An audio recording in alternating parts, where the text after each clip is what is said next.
As the conference program is very eclectic, I will begin with a little background. We use satellite remote sensing to characterize airborne particles, desert dust, wildfire smoke, volcanic and pollution plumes.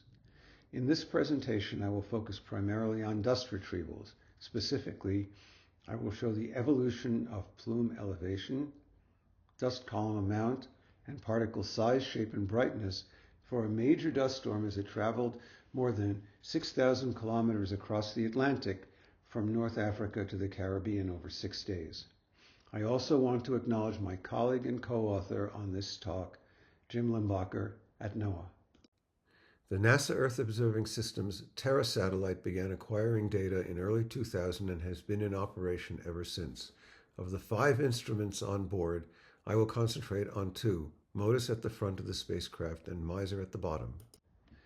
The MISR instrument has 9 cameras that acquire multi-angle imagery in 4 spectral bands as the spacecraft orbits southward from roughly pole to pole on the day side of Earth.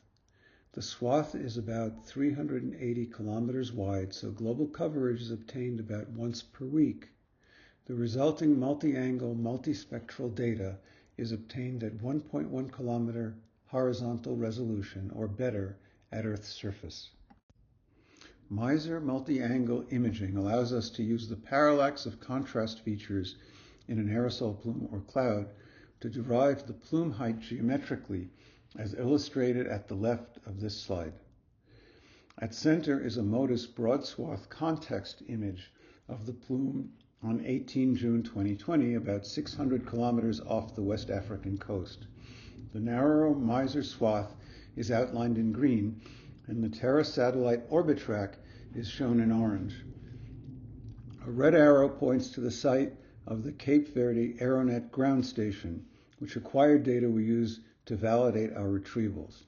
The black oval indicates the region over which MISR height retrievals were acquired. In the upper right are the retrieved plume heights in red. As the 9 MISR cameras take about 7 minutes to observe a given location on Earth, we also derive plume-level motion vectors. The cross-track, that is east-west, and a long track, roughly north-south wind vectors are shown in the lower right. The plume heights, with parallax corrected for plume proper motion using these vectors, is plotted in blue in the upper right. The plume elevation is between 3 and 4 kilometers above sea level on this day. This slide shows the same data as the previous slide, but for day 2 of the transatlantic transit, about 1,800 kilometers from the African coast. Note in the upper right that the thicker part of the plume, where contrast in the imagery dominates, now resides about 1 kilometer above sea level. At right, we show the MISR plume height results for all 6 days during about 6,300 kilometers of travel. As presented in the previous slides, the thickest part of the plume was at over 3 kilometers on day 1 and near 1 kilometer on day 2. From there, it then very gradually descended further to about 0.8 kilometers over the subsequent 4 days. At left are near coincident plume height retrievals as available from the space-based Calypso LiDAR on day 1 and day 6, shown in black. Within the uncertainty of 1/4 to 1/2 kilometer for the MISR height retrievals, these results agree on both days. In addition to plume height, aerosol column amount and particle properties can be derived radiometrically from the multi-angle, multispectral data. This slide illustrates how particle light scattering varies with scattering angle, defined in the upper left plot as a function of changing particle size, shape, and light absorption. MISR typically acquires scattering data at 9 different scattering angles along these curves, typically between 60 and 160 degrees scattering angle in mid-latitudes. The particle property information content of the multi-angle, multispectral images from MISR is illustrated qualitatively in these views of the Los Alamos fire of May 2000. The images were processed identically. The nadir view in the center sees more of the surface and looks brown, whereas the 60-degree fore and aft images look whiter, showing more of the atmosphere and more of the plume, which is highlighted with a red arrow in the top image. The plume looks bluish, as these are small particles that preferentially scatter blue light, and the plume in the fore and aft views looks different, which reflects information about particle light absorption, size, and shape. This slide highlights the differences in particle size and shape for smoke over Mexico and dust blowing off the Sahara Desert. The smoke particles are small and spherical, as shown in the right two panels at the top, whereas the dust is large and non-spherical, as illustrated in the right two panels at bottom. The color bars for these retrievals are identical to highlight the differences. Note that the angstrom exponent is inversely proportional to particle size, so the value for the smoke is over 1.2, whereas for the dust it is less than 0.4. Without going into too much detail, this slide demonstrates MISR particle type discrimination on a global scale for January and July 2007. Spherical, light-absorbing particles, such as black smoke, are mapped in purple. Spherical, non-light-absorbing particles, such as sulfates, are in blue and green colors for different sizes, and mixtures containing non-spherical particles, such as desert dust, are shown in earth tones. Finer distinctions are possible, in some cases, provided there is enough aerosol optical depth in the atmospheric column. The results shown here are from the MISR standard operational product. In subsequent slides, particle type was derived with the MISR research aerosol retrieval algorithm, which is optimized for this purpose, but must be run on a case-by-case basis. Here we show again the MODIS context image for the dust plume on day 1.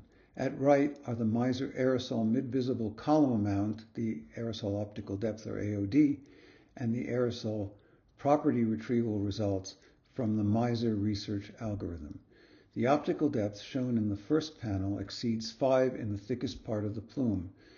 The particles are large, non-spherical, and somewhat light-absorbing, with a single scattering albedo as low as 0.9.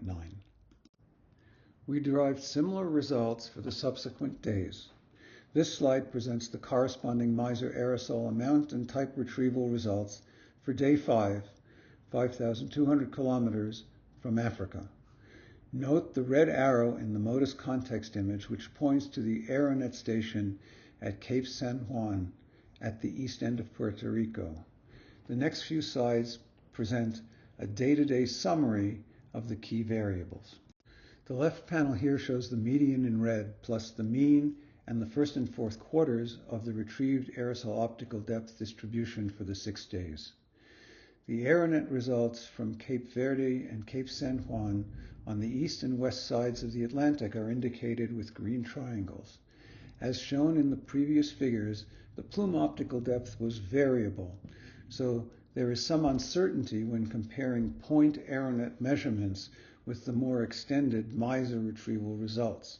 At right is the non-spherical optical depth fraction, close to 100% for dust during most of the transit and diminishing to still about 0.88% on the final day, likely from a combination of dust particles settling and dilution with smaller spherical background particles. The time series of single scattering albedo, a measure of particle brightness, is shown at left. The median value is near 0.92 on day 1 and increases to over 0.94 during transit. Although there is uncertainty in the absolute values, the stability of the MISR instrument lends confidence to the observed relative increase over time. At right is the angstrom exponent, inversely proportional to particle size, with results from the 2 Aeronet stations shown in green. Dust plume particle effective size decreased during transit, as might be expected. Sun glint affected the retrievals on June the 20th. Details are given in our paper, referenced in the lower right of each slide.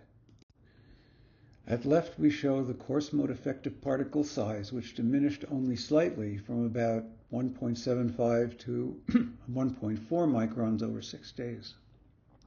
The AirNet results at right provide a similar conclusion, as did several previous studies that took measurements on either side of the Atlantic.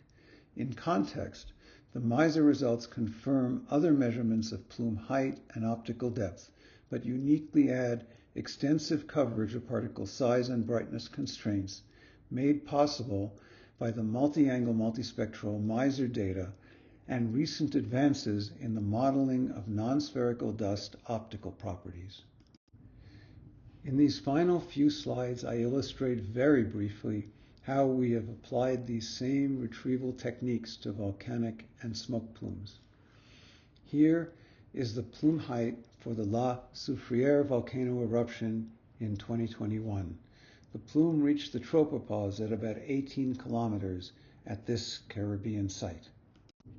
Again, for the La Soufriere volcano plume, mid-visible aerosol optical depth reached over 3, and the particles were large, several microns in size, non-spherical, and somewhat light-absorbing. We were able to report through the NASA Disaster Response Group, of which we were a part, that this was an ash-rich plume. Volcanoes tend to produce mostly sulfate and/or ash particles. Sulfate particles represent an air quality hazard. Ash, in addition, poses a risk to aviation, especially when injected high in the troposphere. Again, very briefly, for the Williams Flats Fire smoke plume in 2019, we distinguished black smoke from brown smoke. The fire source is indicated with a red arrow in the upper left optical depth plot. In the lower left, we see black smoke dominates near the fire in region 1 and downwind in region 4. Larger brown smoke particles form for the north plume in region 2, as shown in the center and lower right plots, respectively. Using the motion vectors and distance from the fire source, we also derived the timescale for the transition from black to brown smoke. More detail about these studies is given in the papers cited in the lower right of each slide. Katie Noyes from my group led the individual wildfire plume analysis for over 660 plumes in Canada and Alaska and examined the patterns of plume evolution stratified by forest, grassy, and intermediate woody ecosystems. The smoke particles were all in the small-medium size range, but the transition from small to medium-dominated, brighter particles took place in 2.5 to 3 hours for the forest plumes, 3 to 3.5 hours for the woody plumes, and not at all in the grassy plumes. Such information can be used to constrain and/or validate plume evolution processes in climate models. The data record allows for the analysis of plumes in all burning ecosystems globally. I conclude by saying simply that we have over 25 years of MISR data offering global coverage about once per week. And there is as yet a great deal to be done in applying the tools I've illustrated here to the entire data record, which will yield constraints on climate and air quality modeling that cannot be obtained elsewhere. Thank you.